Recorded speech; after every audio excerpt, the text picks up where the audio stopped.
घुटनों में आकर मैंने किया प्रार्थना, थोड़ी ही देर, क्योंकि बता नहीं सकता काम था मुझे कितना। बस एक छोटी सी प्रार्थना, फिर मैं उठ खड़ा हुआ। लगा जैसे विश्वासी का जीवन पालन कर प्रभु ने सुन ली मेरी दुआ। सुबह से शाम और शाम से हो गई रात, ना की प्रार्थना और ना बाइबल को लगाया हाथ। एक वक्त भी ना मिला वचन प्रचार करने को। डर था ये किसी ने मजाक बना दिया तो। इस बात का था रोना कि वक्त निकल नहीं पाता, ना थी जिंदगी में आशीष और ना हृदय को सुकून मिलता।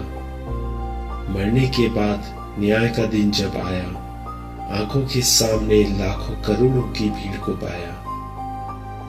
सामने था मैं प्रभु के, अब नजरों को झुकाए देखा गौर से जीवन की पुस्तक प्रभु साथ में है लाए।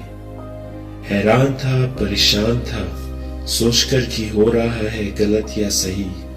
कहा प्रभु ने लिखने ही वाला था तुम्हारा नाम, पर मुझे वक्त मिला ही नहीं।